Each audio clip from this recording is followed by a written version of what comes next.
밤이 깊어지면 궁궐의 소리는 더 작아집니다. 복도 끝에서 발걸음이 멈추고 문이 조심스럽게 열리며 그 안의 공기는 한층 더 조용해집니다. 어둠을 완전히 밀어내지 못한 등불이 방 안을 얇게 적시고 사람들은 말을 아낍니다. 이 시간의 큰 소리는 병든 임금에게도 곁을 지키는 사람들에게도 위험한 것이었을 것입니다. 태종은 누워 계셨습니다. 그 얼굴에는 낮의 기운이 남아있지 않았습니다. 평소라면 단호하게 정리되어 있었을 눈빛이 흐려졌고 숨은 길지 않았습니다. 누군가 눈치를 보며 물을 권할 때 태종은 손을 조금 들었다가 다시 내리셨습니다. 목이 마른 것과 삼킬 수 있는 것은 다른 문제였습니다. 몸은 이미 그 차이를 알고 있었던 듯합니다. 방 한쪽에는 내의원에서 올린 그릇이 놓여 있었습니다. 뜨겁지 않게 식힌 국물이었습니다. 회복을 돕는다는 말은 쉽지만 그 말이 닿는 곳은 언제나 몸의 가장 현실적인 자리입니다. 사람들은 고개를 숙인 채 기다렸을 것입니다. 누군가 드시셔야 합니다라고 말하는 순간부터 그 말은 배려가 아니라 책임이 되기 때문입니다. 임금이 드시지 못하면 누군가는 그 이유를 설명해야 합니다. 신하들은 조심스럽게 고기 반찬과 고깃국을 권했을 것입니다. 임금에게 잘 드시는 것은 곧 다시 버티는 것이었습니다. 한 번의 식사가 약이 되기도 했고 마음을 놓게 하는 표식이 되기도 했습니다. 그래서 그릇은 단지 음식이 아니라 보고서 같은 얼굴로 방 안에 들어온 셈입니다. 태종은 고개를 조금 돌려 그릇을 보셨습니다. 눈길이 오래 머물지는 않았습니다. 잠깐의 망설임이 길게 드러나지도 않았습니다. 태종이 버텨오신 시간들에 비하면 먹는 일은 사소해 보일 수도 있었겠습니다. 그러나 그 사소함이 오늘은 가장 어려웠습니다. 몸이 사소한 것을 허락하지 않았습니다. 마침내 태종은 한마디만 남기셨습니다. 맛만 보겠다. 그 말은 담백했고 방 안의 누구도 그 말 뒤에 더 붙이지 않았습니다. 누군가 숟가락을 들고 가까이 갔을 것입니다. 국물은 조용히 흔들렸고 등불이 그 위에서 한번 반짝였습니다. 그 순간 방 안의 모든 시선이 한 점으로 모였습니다. 아무도 쳐다보는 티를 내지 않으려 했지만 모두가 보고 있었습니다. 임금이 한 숟가락을 넘기시는지 넘기지 못하시는지 그 차이는 그날의 분위기를 갈랐을 것입니다. 태종은 국물을 입에 대셨습니다.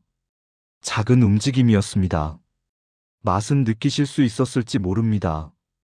그러나 문제는 그 다음이었습니다. 삼키는 일. 목을 타고 내려가는 그 짧은 과정이 오늘은 낯설게 높은 벽이 되었습니다. 태종은 잠깐 멈추셨습니다. 방 안의 공기가 더 얇아졌습니다. 누군가 숨을 참는 소리조차 들리지 않도록 모두가 멈춘 듯 했을 것입니다. 그리고 실록은 이 장면을 길게 꾸미지 않습니다. 그저 담담하게 적습니다. 임금이 삼키지 못하셨다고. 그 한 줄이 주는 느낌은 이상할 만큼 선명합니다. 과장도 없고 변명도 없습니다. 권력을 움켜쥐셨던 사람도 그날 밤에는 목넘김 하나를 뜻대로 하지 못하셨습니다.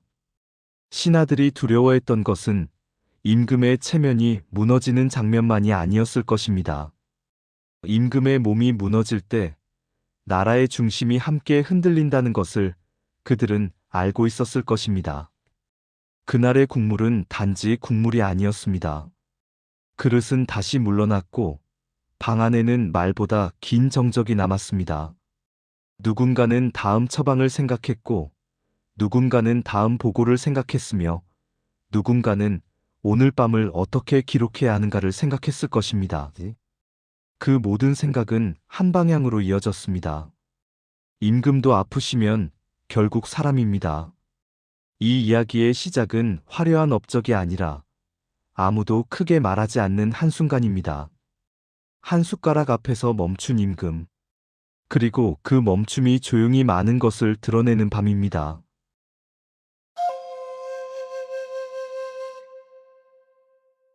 조선에서 임금의 병은 개인의 일이 아니었습니다. 몸이 불편하다는 소식 하나가 궁궐의 공기를 바꾸고 사람들의 말투를 바꾸며 하루의 일정과 결정의 속도까지 바꿉니다. 병은 침상 위에서만 머물지 않았습니다. 그날의 정사와 보고, 체계, 그리고 누가 누구에게 가까이 갈 수 있는지까지 조용히 흔들었습니다. 임금이 아프시면 가장 먼저 달라지는 것은 시간입니다. 평소라면 짧게 끝날 일도 길어지고 당장 결론이 나야 할 문제도 내일 다시로 미뤄집니다.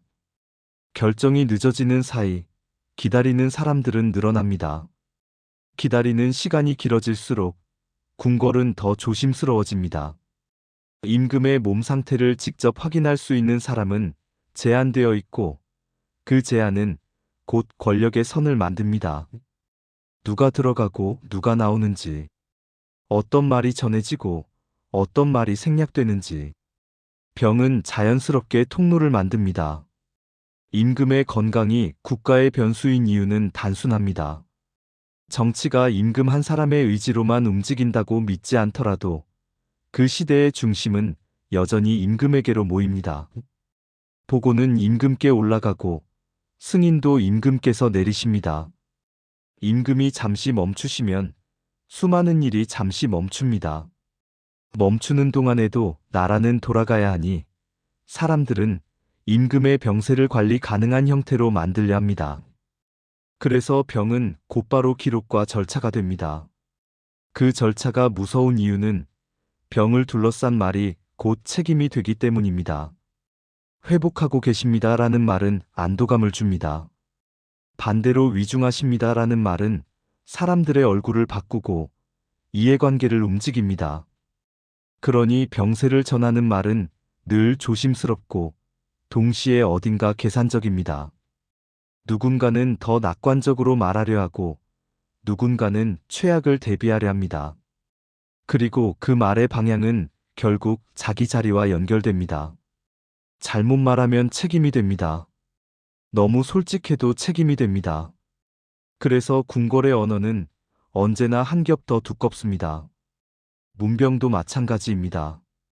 병문안을 한다는 행위는 인간적으로는 걱정이지만 궁궐에서는 곧 관계의 확인이 됩니다. 가까이 갈 수 있는 사람은 가까운 사람이고 가까이 간 사람은 가까웠던 이유를 설명해야 합니다. 누가 몇 번 들어갔는지, 누가 어떤 말을 했는지, 누가 무엇을 권했는지. 이런 것들은 때로 병 그 자체보다 더 오래 남습니다. 그때 사람들이 가장 조심했던 것은 무엇이었을까요? 임금이 약해지셨다는 분위기입니다. 임금이 약해지시면 그 빈자리를 상상하는 사람들이 생깁니다. 상상은 말이 되고 말은 소문이 되며 소문은 결국 누군가의 행동을 바꿉니다.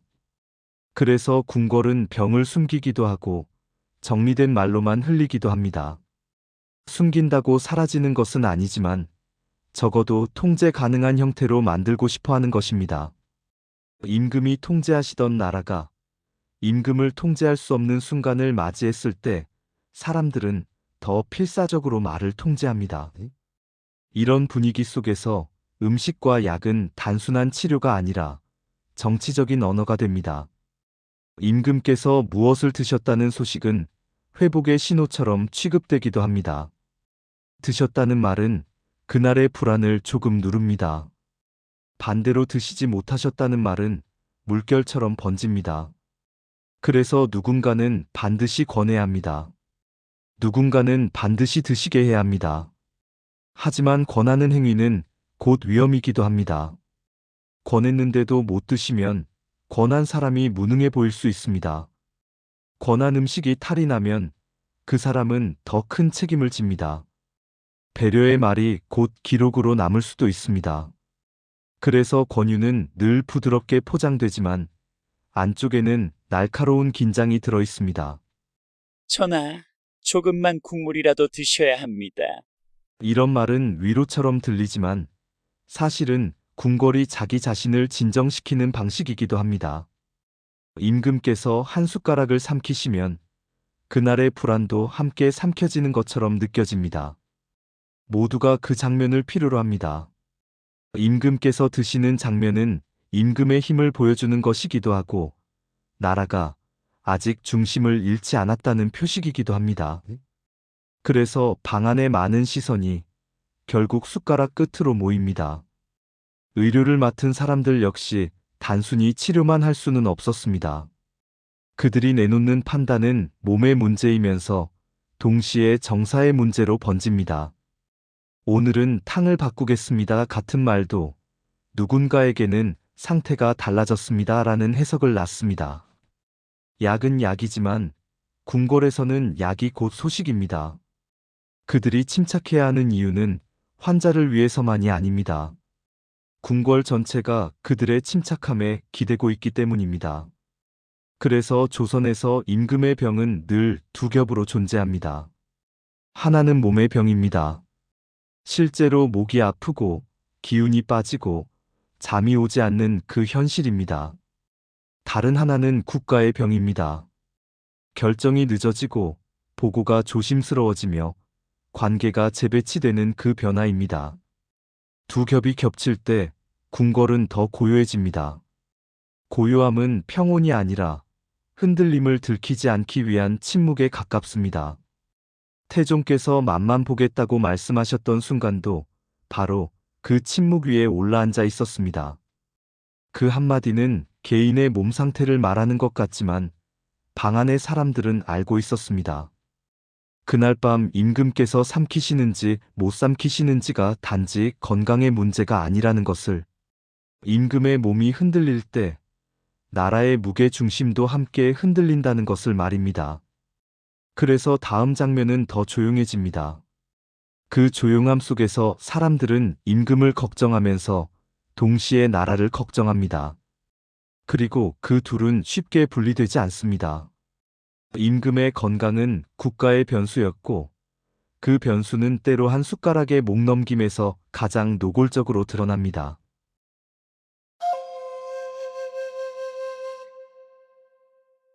궁궐에서 음식은 배를 채우는 일만이 아니었습니다. 특히 임금이 아프신 날의 식사는 그 자체가 처방처럼 다뤄졌습니다. 약이 탕전실에서만 나오는 것이 아니라는 것을 사람들은 알고 있었습니다. 무엇을 먹이고 무엇을 피하게 할지 그 선택은 몸을 향하면서도 동시에 궁궐의 마음을 향했습니다. 그런 맥락에서 고기는 오래된 확신에 가까웠습니다. 기운이 떨어진 사람에게 고기는 힘이 되는 음식이었습니다. 병세가 깊어졌을 때 입에 들어갈 수 있는 것이 점점 줄어들수록 영양이라는 단어는 더 절박해집니다. 살코기 한 점, 국물 한 숟가락이 몸을 다시 붙잡아 줄 것이라는 기대가 생깁니다. 그 기대가 언제나 현실이 되는 것은 아니지만 기대가 필요할 때 사람들은 가장 익숙한 것을 선택합니다. 조선의 궁중에는 먹는 것이 치료가 된다는 감각이 있었습니다. 음식을 약처럼 쓰는 방식, 오늘날로 치면 식이요법과 비슷한 생각입니다. 몸이 약해졌을 때 무리한 자극을 피하고 속을 덮이거나 기운을 보태는 재료를 고르는 것입니다. 탕약이 부담스러울 때는 미음으로, 미음이 어려울 때는 국물로, 국물도 어렵다면 맛만 보게 하는 식으로 단계가 내려갑니다. 치료는 늘 그날의 몸 상태와 흥정하듯 맞춰졌습니다. 그래서 신하들이 고기 반찬이나 고깃국을 권했다는 사실은 단순히 맛있는 것을 드리자는 마음과 거리가 멉니다. 그 권유는 임금께서 다시 서시길 바란다는 의지의 표현이었습니다. 오늘 임금께서 한 숟가락이라도 넘기시면 내일의 국정이 조금 더 정상에 가까워질 것이라는 믿음이 붙습니다. 병이라는 불안이 커질수록 사람들은 어떤 형태로든 회복의 신호를 보고 싶어 합니다. 음식은 그 신호로 가장 다루기 쉬운 재료였습니다. 하지만 고기는 동시에 조심스러운 선택이었습니다. 임금께서 평소처럼 음식을 받지 못하시는 상태라면 고기는 부담이 될 수도 있습니다. 씹을 힘이 없고 목이 붓고 속이 거북하면 영양이 좋아도 넘어가지 않습니다. 이때의 문제는 좋은 음식인지가 아니라 넘어갈 수 있는지입니다. 한 사람의 몸에는 지금 가능한 것과 불가능한 것이 있고 그 경계는 매우 현실적입니다. 고기는 그 경계를 넘나드는 음식이어서 권하는 쪽도 늘 신중할 수밖에 없습니다. 더구나 궁궐에서는 권하는 행위 자체가 의미를 가집니다. 누가 무엇을 권했는지, 그 권유가 적절했는지, 임금께서 받아들이셨는지, 이것들은 언젠가 책임의 형태로 돌아올 수 있습니다. 임금께서 고기 국물을 드시고 기운을 차리시면 권유한 사람의 말은 정성으로 남습니다. 반대로 임금께서 그 국물을 삼키지 못하시면 그 말은 기대의 실패로 남습니다. 누구도 노골적으로 책임을 묻지 않는다 해도 실패한 권유가 방 안에 남기는 공기는 분명히 있습니다. 그렇다고 권유를 멈출 수도 없습니다. 아무도 손을 내밀지 않는다면 그 무관심이 더 위험해집니다. 궁궐은 늘 충성의 형식을 필요로 했고 문병과 권유는 그 형식의 한 부분이었습니다. 전하, 조금이라도 드셔야 합니다. 이 말은 배려이면서 동시에 관계의 확인입니다. 임금을 향해 마음을 놓지 않았다는 표시입니다. 그러니 누군가는 반드시 말해야 하고 누군가는 반드시 그릇을 올려야 합니다. 그 과정은 치료이기도 하고 예법이기도 하며 정치이기도 합니다. 고깃국은 그래서 그릇 하나로 여러 일을 합니다. 임금의 몸에 기운을 보태려 하고 방 안의 사람들에게는 안심을 주려 하며 궁궐의 질서에는 아직 정상적으로 돌아가고 있다는 신호를 보내려 합니다. 국물은 뜨겁지 않게 식혀 올렸을 것입니다. 기름기를 걷었을 수도 있습니다. 목 넘김을 위해 가능한 한 부드럽게 만들었을 것입니다. 한 숟가락이 맛으로 끝나지 않고 삼킴으로 이어지기를 바라면서 말입니다. 그러나 병든 몸은 때로 그 모든 정성을 거절합니다. 입은 받아들이지만 목은 받아들이지 못합니다. 맛은 느끼지만 삼킴이 막힙니다. 이때 사람들은 깨닫습니다. 음식은 약이 될 수 있지만 약이 되기 위해서는 먼저 넘어가야 한다는 것을 말입니다. 치료의 가장 첫 단계는 종종 가장 단순한 생리에서 막힙니다. 태종께서 맛만 보겠다고 말씀하셨을 때 방 안의 사람들은 아마 그 사실을 알고도 모른 척했을 것입니다. 그 말을 붙잡고 싶었을 것입니다. 맛이라도 보신다면 그 다음은 삼킴일 거라고. 한 숟가락이 성공하면 오늘 밤의 불안이 조금 줄어들 거라고. 고기 국물 한 그릇에 너무 많은 기대가 실리는 순간 그 기대가 얼마나 취약한지도 함께 드러납니다. 그리고 바로 그 취약함 때문에 다음 장면은 더 크게 남습니다. 임금께서 한 숟가락을 삼키시느냐 못 삼키시느냐는 그날의 병세를 넘어 궁궐의 마음을 흔듭니다. 고기는 음식이었고 동시에 약이었으며 동시에 신호였습니다. 그릇이 물러난 뒤에도 그 의미는 방 안에 오래 남아 있었습니다.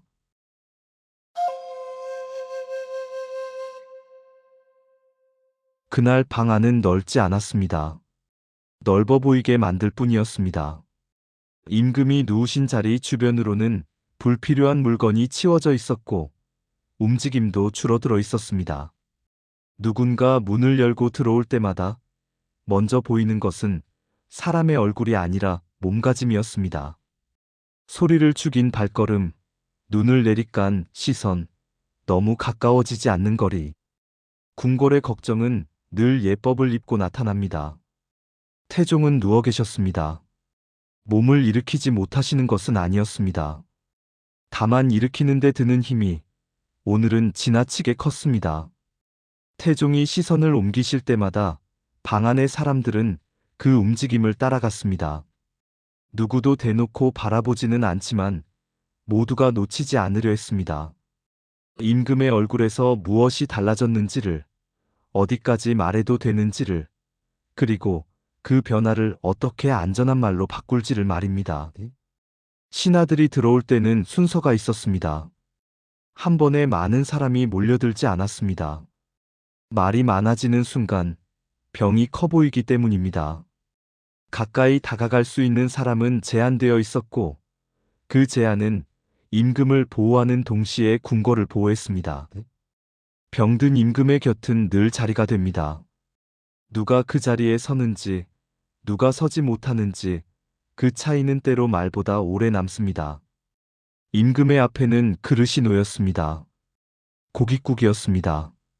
뜨겁지 않게 식힌 국물. 기름기가 두껍게 떠있지 않게 손질된 흔적. 그릇 가장자리에 김이 아주 얇게 남아있어 방 안의 온도가 어느 쪽인지 가늠하게 했습니다.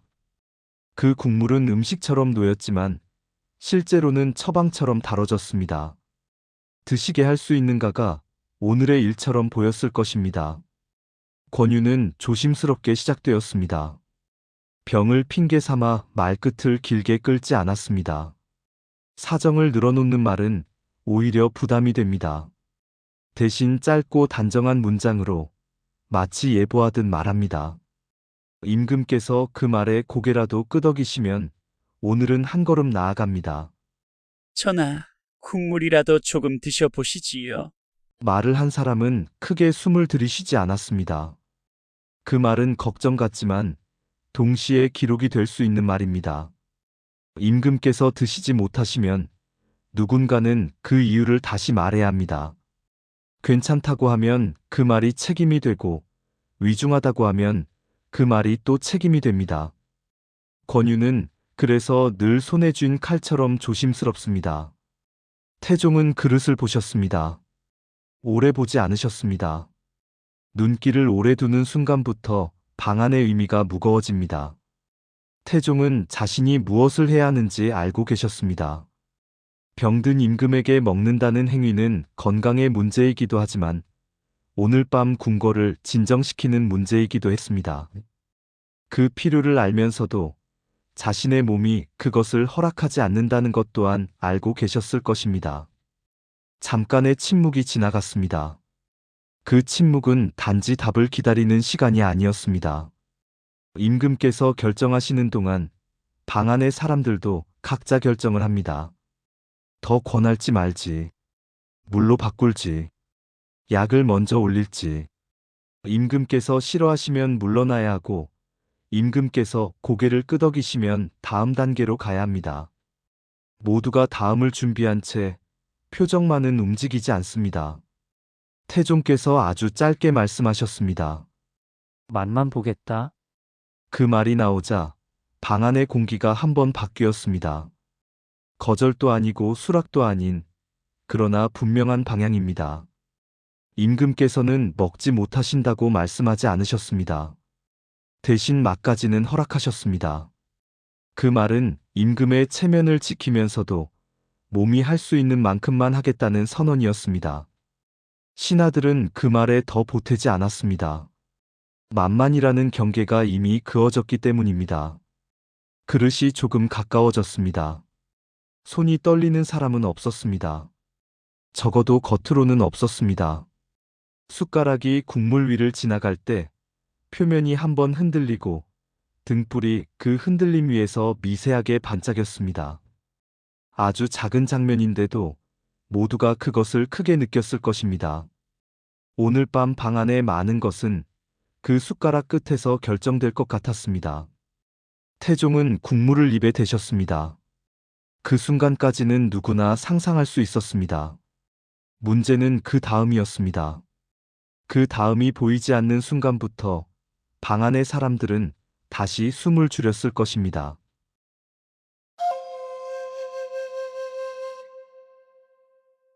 맛은 입안에서 끝납니다. 삼킴은 그 다음입니다. 그리고 그 다음은 의지가 아니라 몸이 합니다. 임금이시든 누구든 그 짧은 과정에서 몸이 멈추면 멈춥니다. 태종은 잠깐 멈추셨습니다. 고개가 아주 미세하게 움직였고 목이 한번 굳는 듯 했습니다. 태종께서는 과장된 고통을 보이지 않으셨습니다. 오히려 그 반대였습니다. 병든 몸은 때때로 표정을 덜어냅니다. 남는 것은 더 단순한 반응입니다. 잠깐의 멈춤, 숨의 방향이 바뀌는 느낌, 시선이 한쪽으로 비켜나는 것. 방 안의 사람들은 그 작은 신호를 알아차렸을 것입니다. 누군가는 본능적으로 더 가까이 다가가려 했지만 발끝에서 멈췄습니다. 임금께서 원하지 않으시면 가까이 갈 수 없습니다. 임금께서 원하지 않는 것을 도와드린다는 이름으로 밀어붙일 수는 없습니다. 도움은 언제든 무례가 될 수 있습니다. 그래서 사람들은 한 걸음 안에서만 서성입니다. 손을 내밀 수 있는 거리와 내밀지 못하는 거리 사이에서 눈으로만 움직입니다. 태종은 입술을 한번 다무셨습니다. 삼키려 하셨는지 멈추려 하셨는지 그 경계는 밖에서 정확히 알 수 없습니다. 다만 그 다음이 이어지지 않았다는 사실만 남습니다. 목이 작게 경련하는 것처럼 보였고 숨이 조금 짧아졌습니다. 그 순간 방 안의 정적은 단순한 고요가 아니었습니다. 누구도 말하지 않기 때문에 더 크게 들리는 불안이었습니다. 한 사람이 조심스럽게 물을 권했습니다. 전하, 물을. 태종은 손을 아주 조금 들었다가 다시 내리셨습니다. 받지 않겠다는 뜻이 분명하지는 않았습니다. 다만 지금은 그마저도 부담이 되는 듯 했습니다. 병이 깊어지면 사람의 가능 목록은 줄어듭니다. 그 줄어들면 자존심과 상관없이 일어납니다.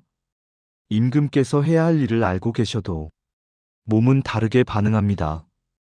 그리고 그 차이가 사람들을 더 조용하게 만듭니다. 실록은 이 장면을 길게 쓰지 않습니다. 그저 임금께서 삼키지 못하셨다고 적습니다.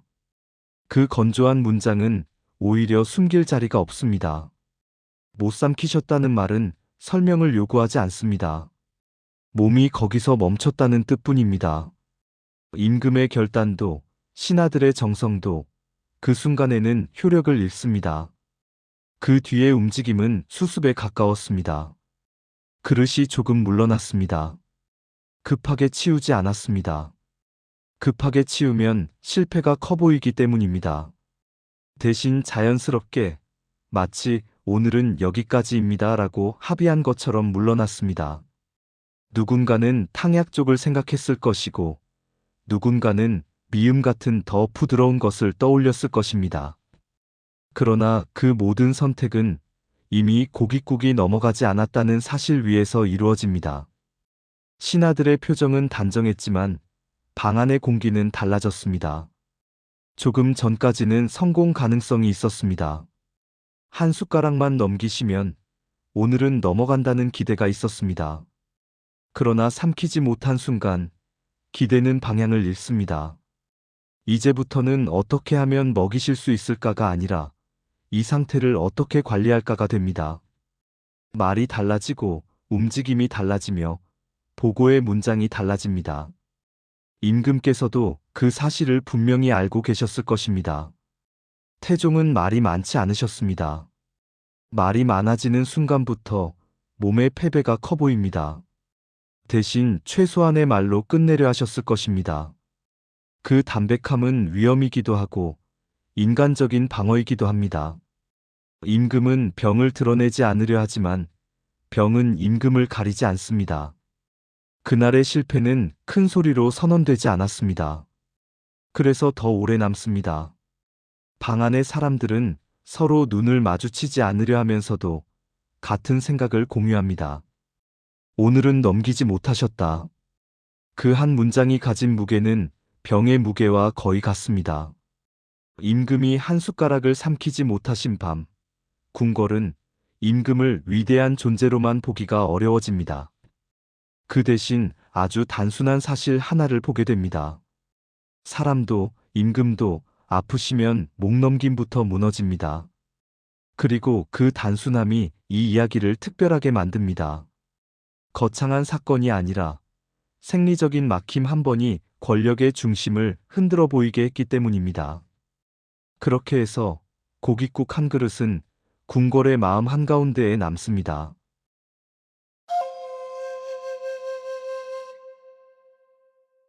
한 숟가락이 넘어가지 않았다는 사실은 그 방 안에서 끝나지 않습니다.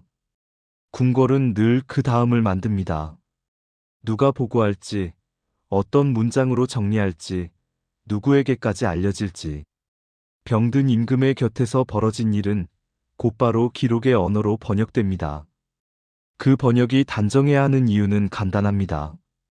단정하지 않으면 불안이 커지기 때문입니다. 먼저 움직이는 것은 동선입니다. 사람들이 오가는 길이 달라집니다. 문을 여닫는 횟수가 줄어들고 한 번 들어가는 사람은 더 오래 머뭅니다. 빈번한 출입은 병이 깊다는 신호가 될 수 있어 궁궐은 오히려 움직임을 관리합니다. 더 조용해지고 더 정돈됩니다. 겉으로는 안정처럼 보이지만 실은 흔들림이 커졌다는 뜻입니다. 다음으로 달라지는 것은 말의 형태입니다. 드셨다는 말이 줄어들고 상태를 살핀다는 말이 늘어납니다. 회복이라는 단어는 쉽게 나오지 않습니다. 대신 안정이나 휴식 같은 말이 앞에 섭니다. 병을 있는 그대로 말하는 순간부터 듣는 사람의 머릿속에서 미래가 달라지기 때문입니다. 궁궐은 미래를 함부로 만들지 않으려 합니다. 그래서 언어는 완곡해지고 문장은 짧아지며 핵심은 소수에게만 전해집니다. 이때 신하들의 얼굴에는 두 가지가 겹칩니다. 걱정과 계산입니다. 걱정은 진짜일 수 있습니다. 그러나 계산이 섞이는 것도 자연스럽습니다. 임금의 병은 국가의 변수이고 변수 앞에서 사람은 자기 자리를 생각합니다. 누군가는 더 자주 안부를 묻고 누군가는 더 조심스럽게 말을 골라 올립니다. 권유했던 사람은 특히 더 조심스러워집니다. 권유가 실패로 기록될까 봐서가 아니라 실패가 불안을 증폭시키는 재료가 되기 때문입니다. 의료를 맡은 쪽도 선택지가 달라집니다. 고깃국이 넘어가지 않았다는 사실은 단순한 식사 실패가 아닙니다. 목 넘김이 무너졌다는 신호이고 그 신호는 처방의 방향을 바꿉니다. 더 부드러운 것으로 바꾸는가, 시간을 두는가, 약을 먼저 쓰는가. 여기서 중요한 것은 의학적 판단만이 아니라 궁궐이 받아들일 수 있는 판단이어야 한다는 점입니다. 너무 불길한 말은 공기를 바꾸고 너무 낙관적인 말은 책임이 됩니다. 그래서 그들의 판단은 늘 좁은 길을 걷습니다. 보고는 점점 형식이 됩니다. 누군가는 임금의 상태를 있는 그대로 보고하고 싶었을 것입니다. 하지만 궁궐의 보고는 사실만으로 끝나지 않습니다. 어떻게 들릴지까지 계산합니다. 임금이 드시지 못하셨다는 사실은 임금이 약해지셨다는 해석을 낳습니다. 해석이 번지면 소문이 되고 소문이 번지면 행동이 바뀝니다. 그래서 궁궐은 사실을 최소한으로 정리하고 해석의 여지를 좁힙니다. 그 과정 자체가 이미 정치입니다. 그리고 침상 곁의 공기는 더욱 단단해집니다. 누군가는 더 열심히 챙기려 하고 누군가는 더 조심스럽게 물러납니다. 둘 다 같은 이유에서입니다. 임금이 중심이기 때문입니다. 중심이 흔들리는 순간 곁에 있는 사람은 움직임 하나에도 의미가 붙습니다. 가까이 있으면 가까이 있었던 이유가 필요하고 멀리 있으면 멀리 있었던 이유가 필요합니다. 그 사이에서 사람들은 예법과 충성의 언어를 더 단정하게 꺼내듭니다. 실록은 이런 변화들을 늘 길게 설명하지 않습니다. 그러나 단정한 문장들이 이어지는 방식, 보고가 오가는 빈도, 권유와 처방의 흔적들은 한 방향을 가리킵니다. 임금의 몸이 좋지 않으실수록 궁궐은 더 조용해지고 더 촘촘해집니다. 조용함은 평온이 아니라 긴장 관리입니다. 촘촘함은 친절이 아니라 리스크 관리입니다. 한 숟가락 이후 궁궐은 그 사실을 사건으로 만들지 않으려 애씁니다. 대신 시스템의 언어로 흡수합니다. 오늘은 국물이 넘어가지 않았습니다. 그렇다면 내일은 더 부드러운 것으로. 오늘은 부담이 컸습니다. 그렇다면 접견은 줄이고 보고는 정리해서. 그 모든 조정은 결국 한 문장을 피하려는 움직임입니다. 임금이 약해지셨다.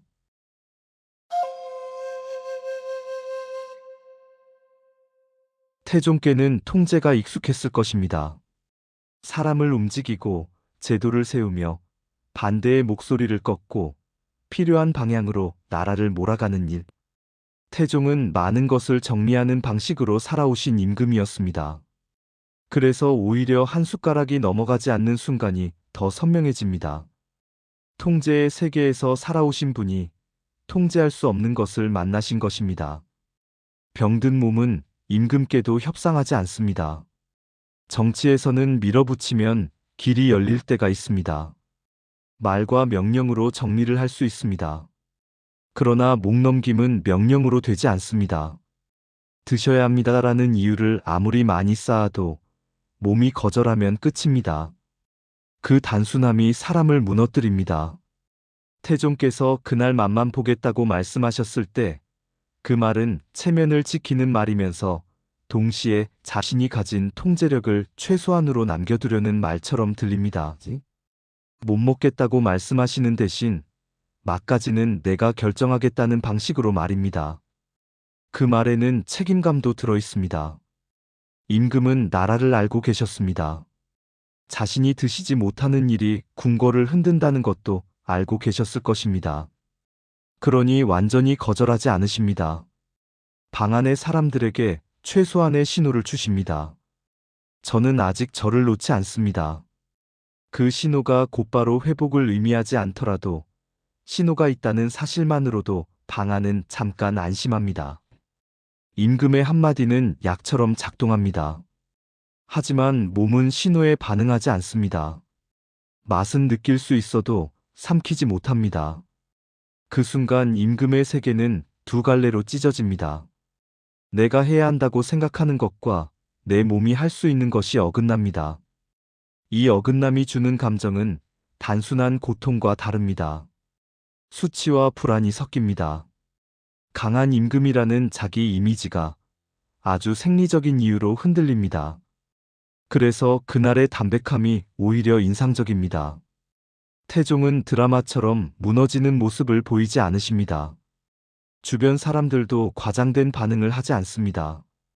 그들이 선택한 것은 침묵과 정리입니다. 그러나 그 침묵 속에는 분명한 인식이 있습니다. 임금도 사람이라는 인식. 사람의 몸은 언젠가 한계를 드러낸다는 인식. 그 인식이 궁궐의 공기를 바꾸고 말의 톤을 바꾸며 사람들의 계산을 바꿉니다. 임금의 권위는 때로 목소리에서 나오지만 더 자주 몸의 안정에서 나옵니다. 임금이 서 계실 때 사람들은 자연스럽게 중심을 느낍니다. 임금이 누워 계실 때 사람들은 중심을 의식합니다. 그 차이는 큽니다. 그 차이를 가장 단순하게 보여주는 장면이 바로 드시는 모습입니다.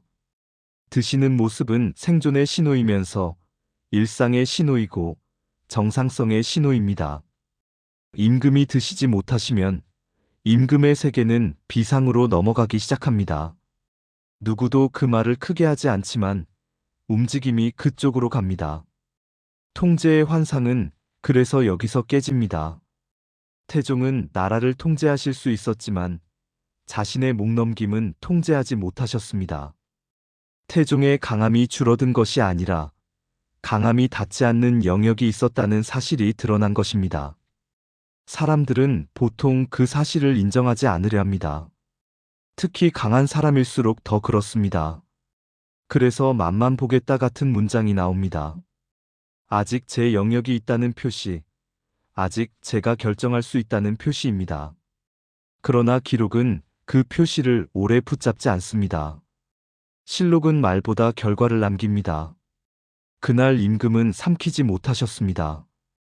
그리고 그 문장 하나가 임금의 권력과 사람의 몸 사이에 놓인 경계를 가장 간단한 방식으로 보여줍니다.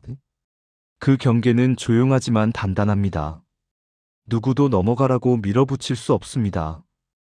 임금도 예외가 아닙니다. 바로 그 점 때문에 이 이야기는 오래 남습니다. 강한 임금의 약점이 아니라 사람이라는 존재의 공통된 한계가 기록의 언어로 드러나는 순간이기 때문입니다. 다음으로 남는 질문은 결국 하나입니다. 사람은 어디까지 통제할 수 있다고 믿으며 그 믿음이 무너질 때 무엇으로 자신을 지탱하는가입니다.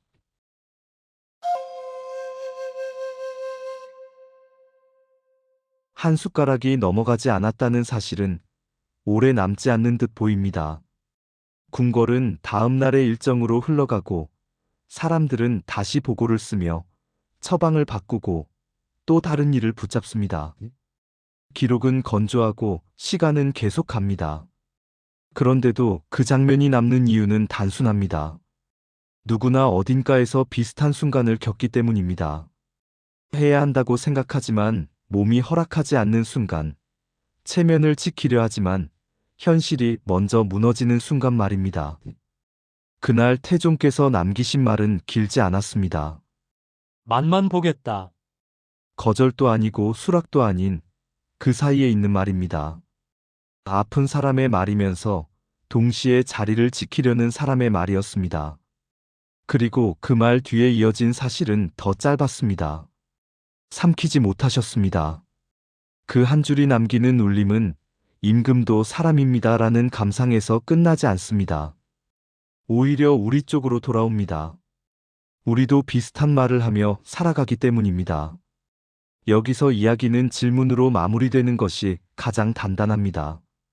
대답을 강요하지 않는 질문, 하지만 듣는 순간 각자의 장면이 떠오르는 질문입니다. 태종의 방에 있던 정적이 잠깐 우리 방으로 옮겨오는 질문입니다.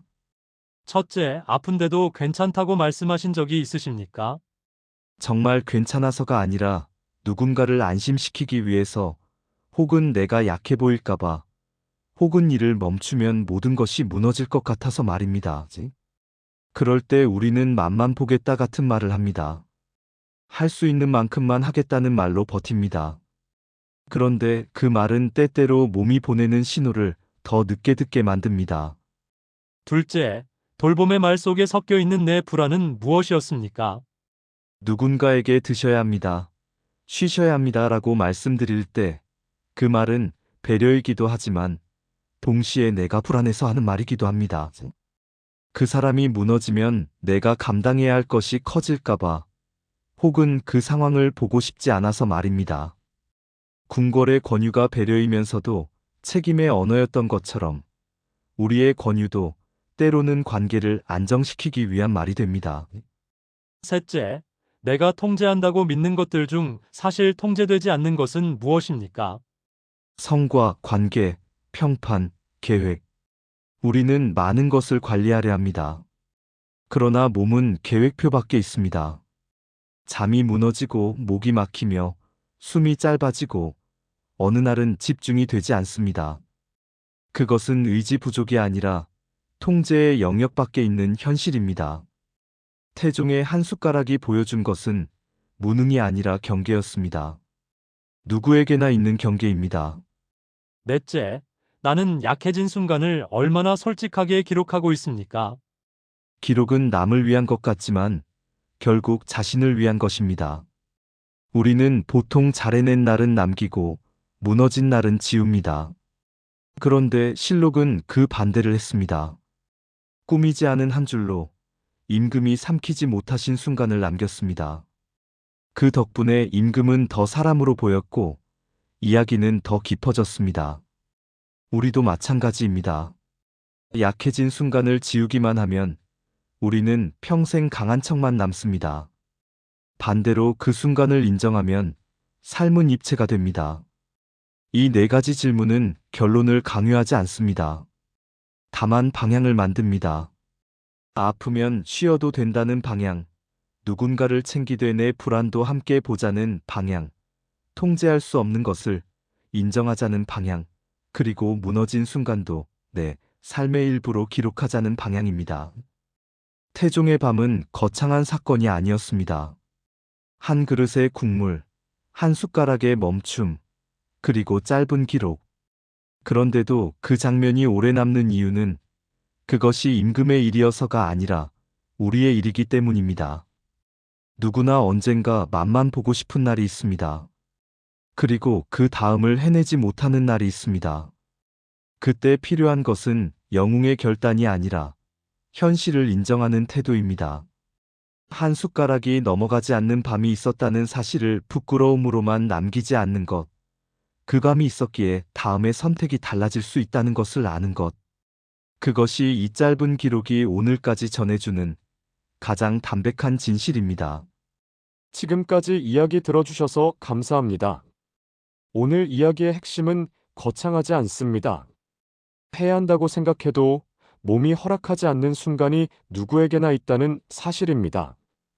괜찮습니다라는 말 뒤에 숨겨진 마음까지 함께 바라보는 밤이 되었으면 합니다.